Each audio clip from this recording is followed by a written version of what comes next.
The expressed views of the guests on this podcast are theirs alone and not necessarily endorsed by the host, TWBC, or any associated sponsor. Conversations that are robust yet balanced, on point and to the point. You are listening to the talk of tournament water skiing. This is the TWBC Podcast. And now, here's your host, Tony Lightfoot. Well, greetings, everybody, and welcome to this latest edition of the TWBC Podcast. My name is Tony Lightfoot, and glad to have the pleasure of your company once again. All right, then, it's been a week, hasn't it, since my good friend here, Cole McCormick from Canada, won his very, very first professional title. Not just any professional title, mind you. He won the Masters title in some of the gnarliest conditions that any professional skier has to endure. And with that in mind, let me introduce, pretty much introduced him already. It's Cole McCormick. How you doing, sir?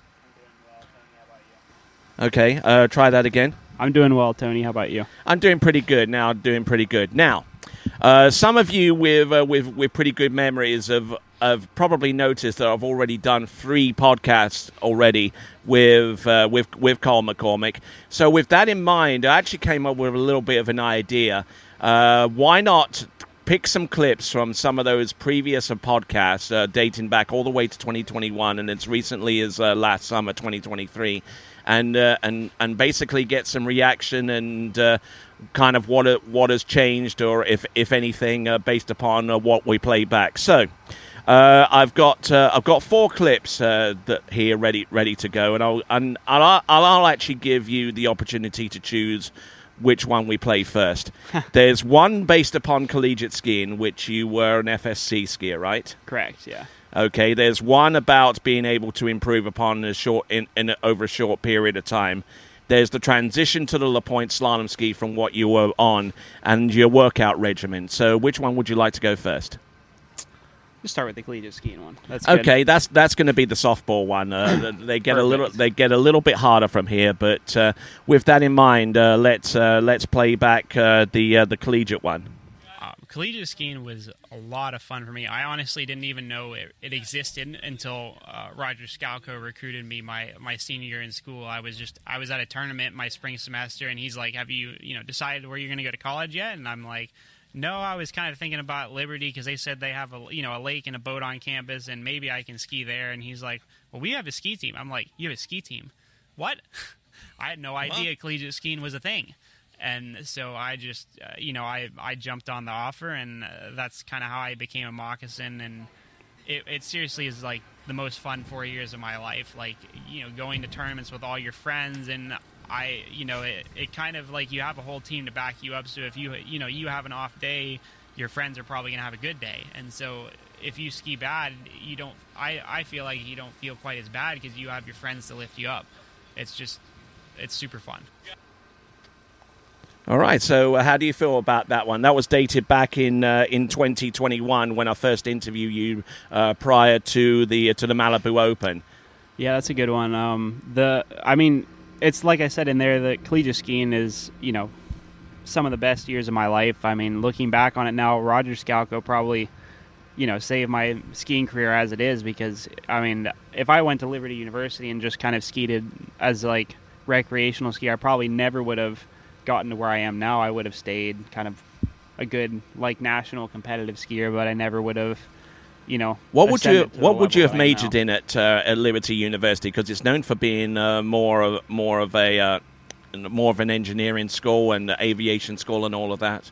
Yeah, either engineering or computer science, something like that. My mind works really well with math. I honestly like math I wouldn't say it's my favorite subject, but my head processes math really well. So I double majored in school in computer science and math, and so it probably would have been something along those lines: computer science, math, engineering. All right then. So actually, what was your best position in the collegiate nationals? I believe one year I tied for second with Tom Poole, maybe third. It was the year that Freddie had taken a couple years off, and he came back and skied at the nationals at Bennett's, and he won. And I think Tom Poole and I tied for second. I can't remember. It was either second or third. I never won a collegiate nationals, though. All right then, and I'm sure that you remember your time at FSC very, very fondly indeed. You know, I mean, like I say, best years of your life, right?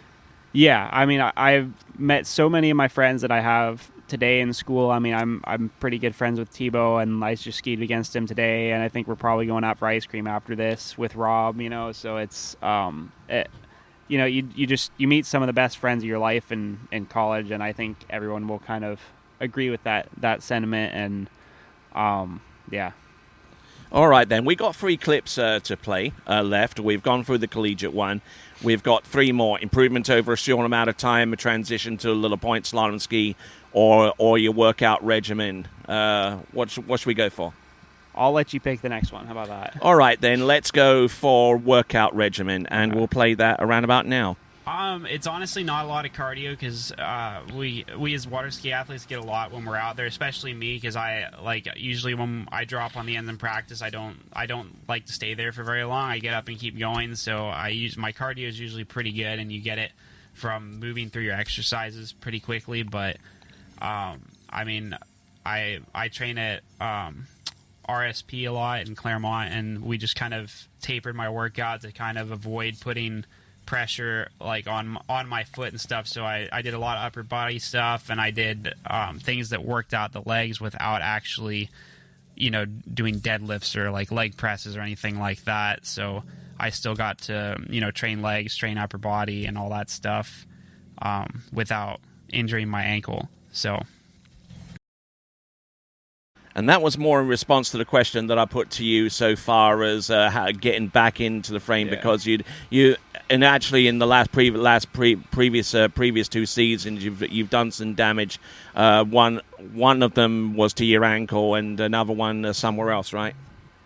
Yeah. So I think that interview was right after, like, my second tournament, maybe back after my ankle. That was in 2022. Year, Yeah, 22, yeah. So, I mean, I don't train at RSP anymore, but very similar workout regimen. I still don't do very much cardio. I get a lot of cardio from skiing. I do short drop times in practice. I typically do like 7 to 8 pass sets. And usually how I get my cardio is when I'm in the gym and I'm moving through my workout, I'm timing how long I rest in between sets. So that's kind of how I get my cardio and get my heart rate up when I'm training. I think most people don't really pay attention to how long you're resting in between sets, but it's definitely a big deal, I think, especially in our sport where we have 16 seconds of like high intensity and then we drop for 45 seconds. So it's training the same way that you ski, I find, is very important, because my heart rate is like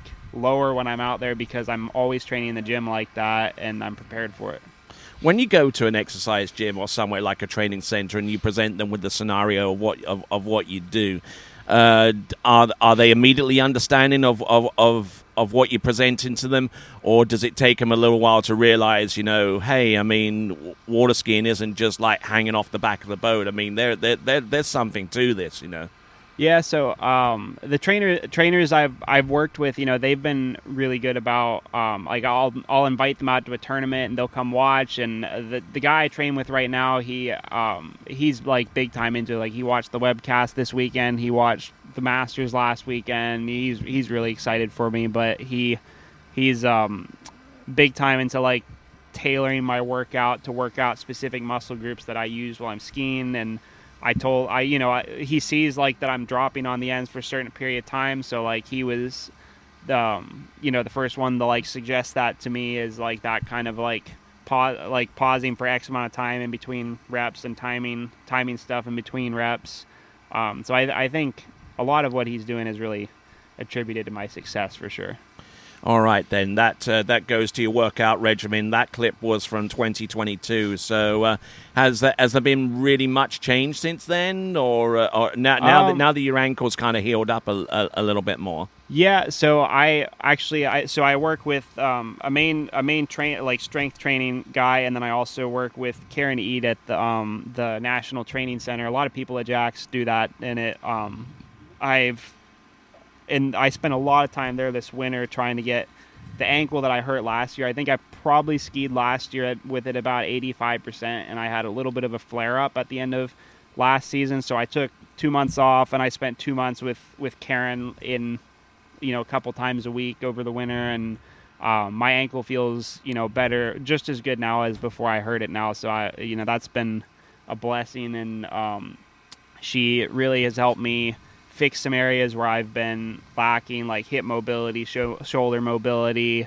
I don't know if you noticed, but I used to wear a back brace when I skied, and this is actually the first year I haven't been wearing it, and I don't know if anyone's noticed that, but I haven't been wearing a back brace this year. It's kind of... I'm guessing some people are going to notice now, now that you kind of told them. Yeah, I used to have a lot of issues with my psoas, and through the work I've done with Karen this winter and all the warm-up stuff she's having me do, I haven't had any flare-ups with my psoas this year, so I've been able to ditch the belt, and I can move better on my ski now. I'm a little less restricted, and I'm sure that's helped with my consistency this year. I think I've run a 4 in pretty much every tournament this year except for Swiss and the Masters, so it's yeah.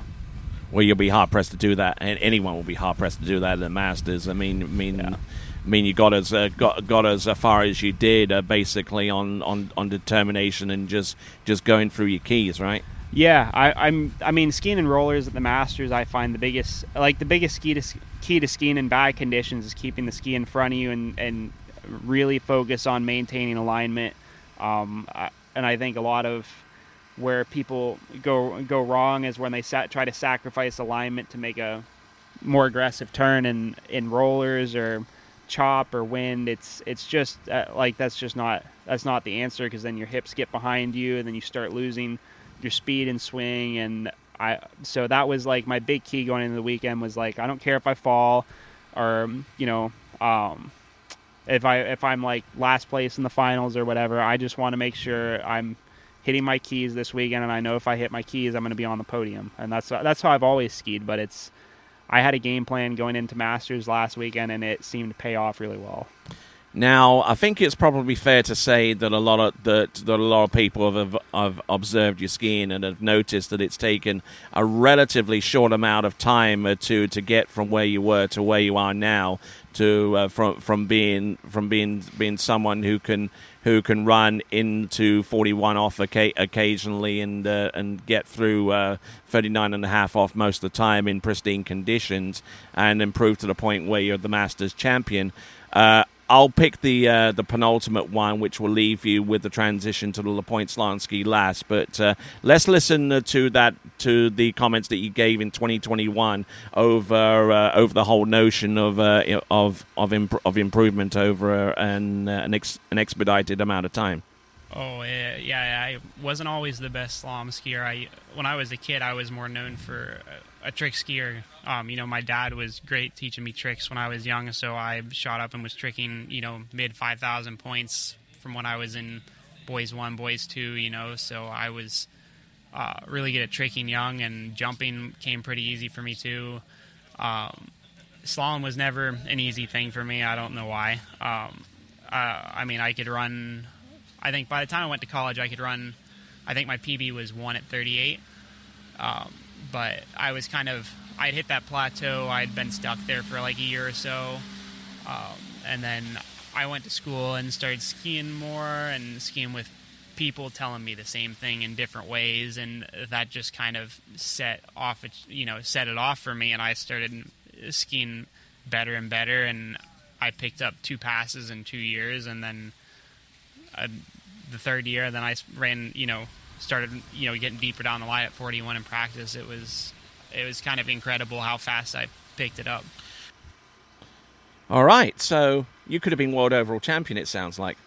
In a different life I could have. I was like I said in that clip. When I was a kid, I was very good at tricking. I had my dad growing up in my corner teaching me tricks, so I picked up tricks pretty fast, and then I kind of what kind of stopped me down like the path of tricking is I kind of got scared of flips. I was almost learning them one winter, and then I put on a bunch of weight over the winter, and then I was having to trick at like 19 miles an hour, and so the falls hurt a lot more, and I kind of got turned off of flips and started learning ski lines and just never got back around to the flips. So I think that's, kind of what stopped like tricking for me. And then jumping, kind of what stopped that for me was injury I actually had at a LCQ before the Masters one year. I blew the tail slaloming and partially tore ligaments on the front of my front ankle. And so I skied through that year because I was already selected on the team for under 21 Worlds for Canada to go ski in Ukraine. So I was probably blowing the tail once a week and re-injuring it once a week, and then I'd ice it and I'd go back out there and ski, and that's kind of like how I lived for the whole summer. And then when I rehabbed and came back and tried to jump, I just couldn't kick the ramp the same anymore. I went from pushing 180s, 190 in practice to struggling to jump like 160 feet because I couldn't move on my skis the same. I think with the amount of effort I've put in with Karen this off season with ankles, I maybe could jump again, but I haven't jumped in going on 6 years now, so I think it'd be kind of hard to get it back. I think a wise decision to stop hitting that ramp and just hitting the slalom course. Yeah. So that's kind of what stopped me from jumping. I still trick periodically. I really enjoy trick, especially toe tricks, which is kind of weird. Most like good trickers or whatever are all about the hand tricks. I don't mind it either. Toe tricks are great. I did my toe pass during my collegiate years. Yeah, I did too. My toe pass was worth 3,800 points, 4,000 points, something like that. I can do most every toe trick, not a toe line 5, but I can do pretty much all the other ones. Okay. Yeah. But yeah, and then but don't tell that to too many people like the Canadians because they might want to put you in as a reserve. I need to start tricking in tournaments again for that to happen. I don't think I have a trick score in a tournament in 2 years, so I need some of those. All right then. So, which brings us down to the last clip, the transition to your current La Pointe slalom ski, which you've been on now for going on 2-3 seasons now. Yeah. So I got on Chris's ski in 2019, like the end of 2019, I'd say November. That's right when he had the first 4 skis off the press, and he had me and Philippos and Jeff come down and test them, and then I started skiing on them in tournaments 2020 once tournaments started up in 2020. All right then. So let's play that clip, your transition to La Pointe, and your initial reaction to that. This was dated back in 2022. Yeah, so the whole idea behind Chris's ski is he kind of wanted to come up with the ultimate zero-off tool. Back when we were on perfect pass and hand driving, it was a lot of turn hard, work hard, ski hard, and there was a lot less finesse. And now with zero off, you're trying not to spike the boat, and you're trying to move through the turn without create angle without creating load when you're turning the skis. So basically, Chris has made a ski that's wide under the front foot. So basically, anytime you would normally get in deep and be heavy at the turn, that extra width is going to keep you up and get you or keep you more on top of the water. So you kind of move through the turn a little better, and you don't get stuck like you normally would on another ski. How do you feel about the ski now? I like it better and better every season I ski on it, Tony. I mean, Chris has done an incredible job with this ski, especially last year.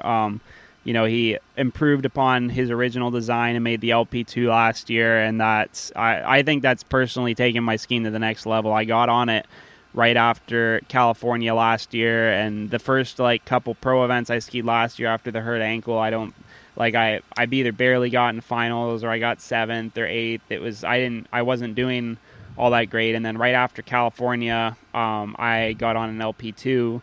And we tried, I had played around with it a little bit, but we hadn't found the right fin settings, and we finally found the right fin combo right after California Pro-Am last year, and I rode with it all the way through Worlds. I mean, I was skiing really, really well before the last 3 tournaments of the year, and I think the only finals I missed was Travers, and I got a second at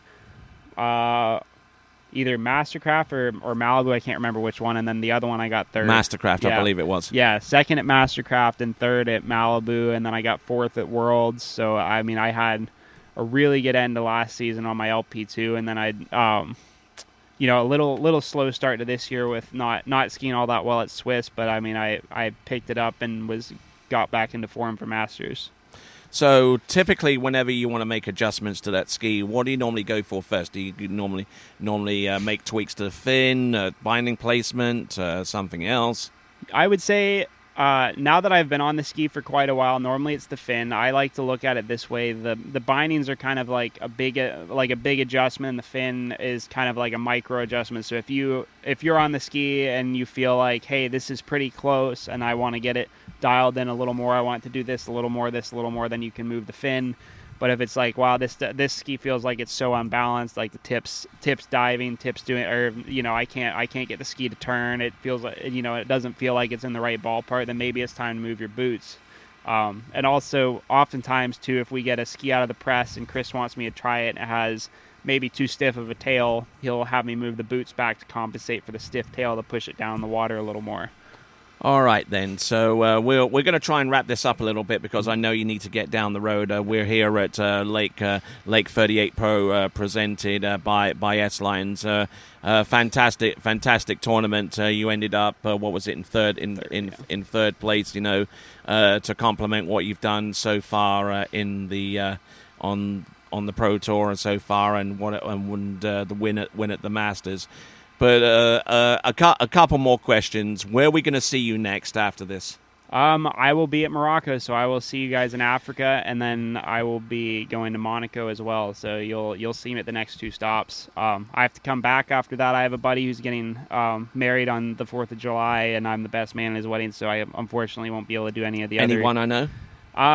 Probably not. His name's Dave Fulp. He's a skier from North Carolina. He was my roommate in college. Okay, all right then. And one final question: how instrumental has Jessica been? She's been pretty awesome. I mean, she's probably she and my mom are probably the two most supportive people in the world of my skiing. Maybe Chris and Jen too, obviously. But I mean, Jess has been awesome. I mean, you guys probably hear every webcast, every time I run 39. Anytime you hear that loud shriek, that's her.